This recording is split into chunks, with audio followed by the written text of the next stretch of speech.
Welcome to Subramani.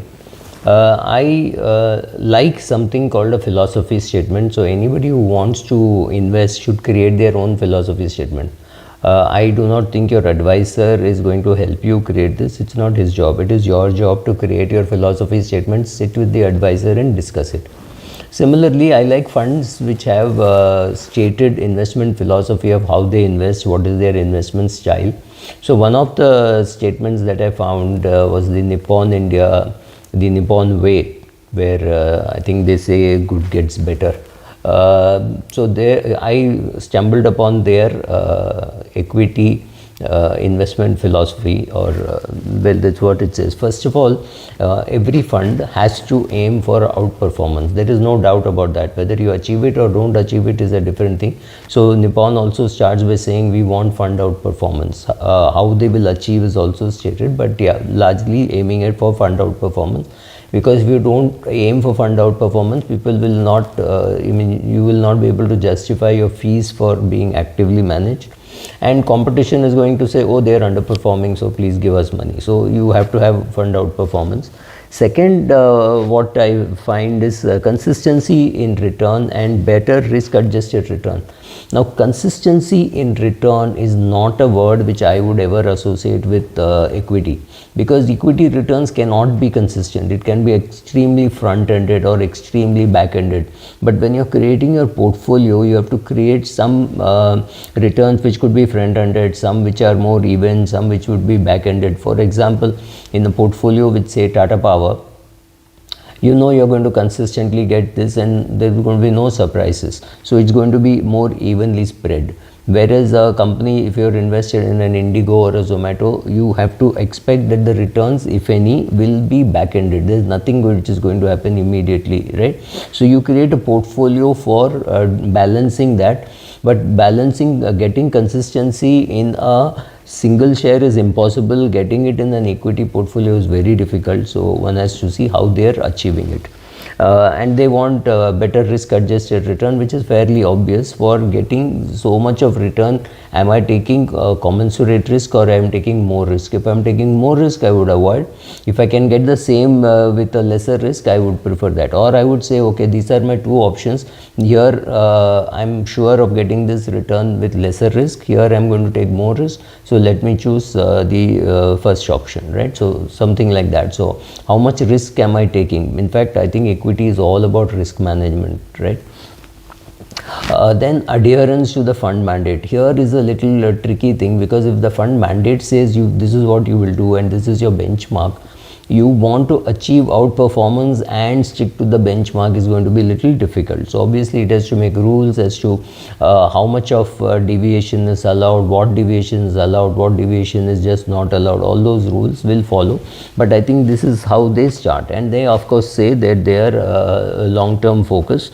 But I find it very odd that every fund says they are long-term focused, and when they have good short-term performance, they tom-tom about it. So I hope Nippon doesn't do that.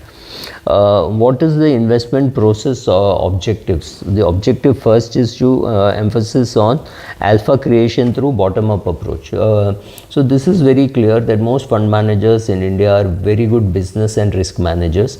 So obviously bottom-up will work for them. So they will, having identified, see how this happens is industry identification may happen top down, right? So you say, okay, now there is credit growth, this is going to happen, so infrastructure will grow, so therefore I think I should look at, say, cold storage. I'm just giving an example.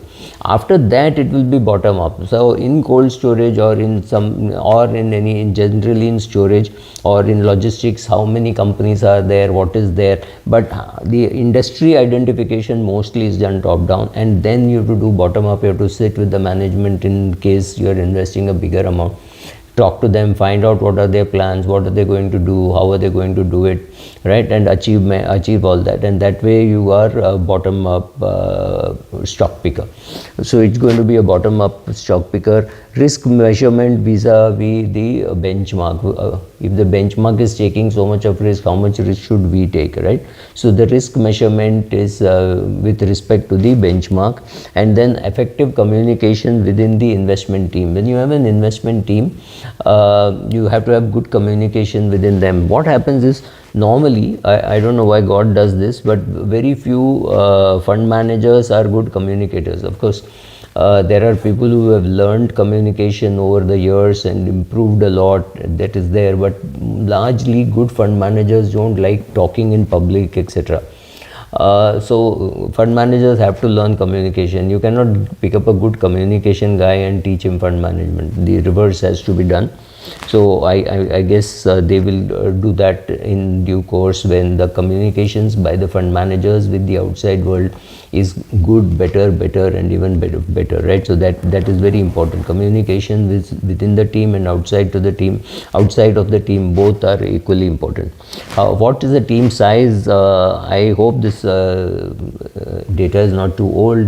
There were 30 members across fund management, fundamental research, economic research, and quantitative analysis, which is a nice big team.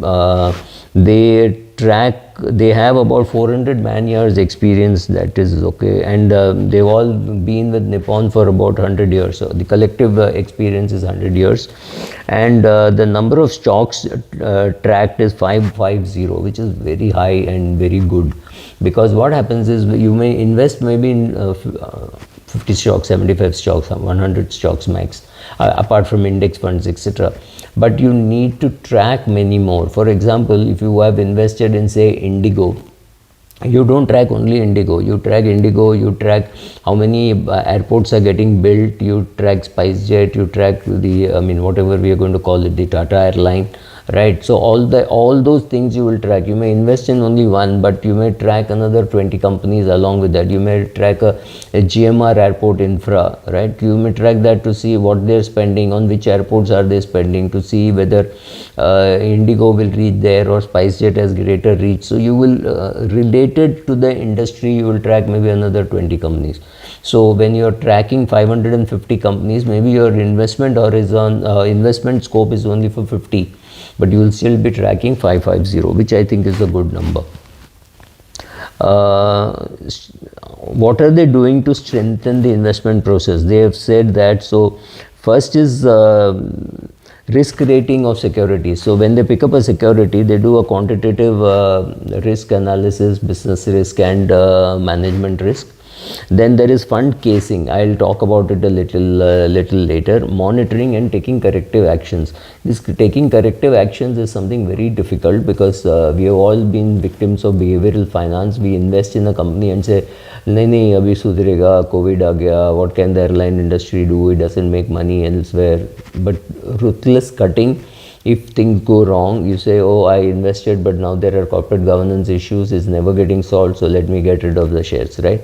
So some of these things, to take corrective action, you need a team, because individually you will never be able to see your mistakes. So something for that. So robust research process. The research team is divided into a sectoral team, which covers the top 300 to 350 companies, and another small cap team below 500. So thanks to the SEBI classification, now you know which fund manager is going to track what.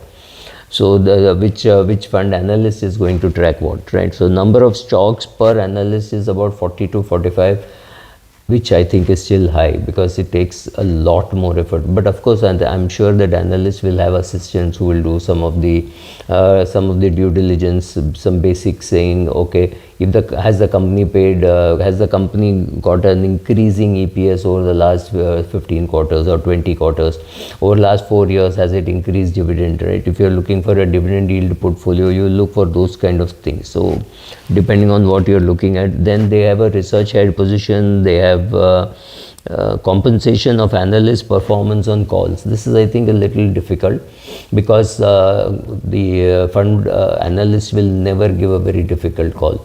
He will never give a contrarian call. He'll be worried that I'm going to be judged on that. So if I were doing, I would ask the analyst to say, on which are you willing to base even your reputation and your appraisal. So give me that list, and give me another list which is a wish list, where you think you're sure but you're not very confident. So I would make separate lists, and so that I don't judge him on some outrageous calls. Otherwise you'll never get outrageous calls. So if I were to launch an outrageous fund, I have no clue whether SEBI will allow. What kind of fund manager calls would I want? I want some outlandish calls also, so that will suffer, but that's how Nippon is doing. Analyst output system capture calls where he works on 2-3 super ideas, saying these are my best bets. Then he has got a long short portfolio, which is 5 to 10 stocks. Long short is, I think, just a word picked up because I don't know whether in India long short funds are even allowed. So unless they're managing money for some other Nippon funds internationally, a model portfolio and a stock rating for 15 to 20 stocks, right? So this is how the analyst's job is really cut out. And then risk rating of securities. First of all, what is the business risk? Right, some businesses are very risky, some are not. For example, telecom is theoretically not a risky business, but Vodafone found it risky. Electricity generation distribution is generally not a very risky business, but sometimes the government could come and put a cap on how much you can charge. So the risk could come from there, right? So airline is not a risky business after a company is 25-30 years old. But something like COVID could bring in a lot of risk. So all businesses have some risk, but some businesses are more risky than others, right? So business risk, you see what is the normalized return on equity, not just 1 year. You normalize it and you see for say 3-4 years. Terminal growth rate and what is the earnings predictability, right? Earnings predictability is very important for, especially for fund managers who are extremely risk oriented in their portfolio, in their approach to portfolio. Again, consolidated rating of stocks ranging from A to D, considering while building portfolios. So fairly obvious, you don't want too much of D, but if you keep too much of A, you become more predictable. Then you are looking at management risk in terms of corporate governance, management competence, etc. Obviously, if there was no competence, you wouldn't have got into it, but things can change, right? Some page 3 article saying so and so was found with drugs, etc., can completely ruin your reputation. So reputation risk, all that is necessary. Then little about the fund casing. Key imperatives, right? Should the fund be consistent or should it be aggressive? Being consistent means you stick to the benchmark, etc. Then outperformance is a little difficult. But yes, you can say 70% will adhere to the benchmark and with 30% I'll take chance. That is also possible. Market cap bias, is it going to be a large cap fund? Is it going to be a mid cap fund, right? Then style, is it a value style, growth style, diversified, or say, okay, 80% will be value, but other than that, I'll take some bet on value in these companies coming from the growth that it will achieve, right? Maximum sector deviation from benchmark, maximum stock deviation from benchmark, right? How much in an industry will you shift and how much for one company will you shift? Single stock concentration, cumulative stock concentration, group concentration, geographic concentration, all that would be discussed here, saying, oh, we love this group, but we have got too much into their A company, B company, C company, and now, so let's say if it is a Tata's, you anyway have TCS, you have Tata Steel, you have Tata Motors, so should I consider Tata Airline? Should I consider Tata Insurance, right? So, because I'm running a concentration risk, so something like that. Active shares, which is extent of deviation from the benchmark that I do. How much of cash call should I take? Should I take cash call at all? There are some fund houses which don't take a cash call. So what happens is this puts the portfolio in line with what you said as your objective. Then there is something which they are calling PDCA, where you plan with the fund manager mandate that what is your target return, what is the investment risk, what is the investment theme, right? So each FM makes an investment plan how to achieve the extra return. That is for P. Then do analysis of prediction of macro economy, which is and portfolio construction based on analyst views and analyst style, risk rating, etc. Then check your monthly fund review by the fund management team, which could be other than just the manager managing it. Risk and return measurement, including style deviations, if any, style analysis. Interactive discussion on each fund manager's investment. This is in the checking thing. And then in the act, where you adjust in the portfolio for better risk return. Obviously, you want to reduce risk and improve the return. And outcome check and saying this is what we thought will happen as it happened. Then there is a comprehensive fund scorecard, right? So comprehensive scoring methodology where the rating can be from 0 to 100, which is based on comparison with peers and benchmark, right? So short term performance, which is 9 to 12 months, and long term performance, which is say 3-4 years. Ongoing performance monitoring is very important because suddenly you find some company has got issues with management, governance, ESG, things like that. Then fund performance of risk rating of securities, fund casing, monitoring and taking corrective action, right? So you do all this, and then you have, this is the philosophy statement of Nippon for their equity. I'll try doing for some other fund houses also, but I will do a Nippon debt one very soon. Thank you.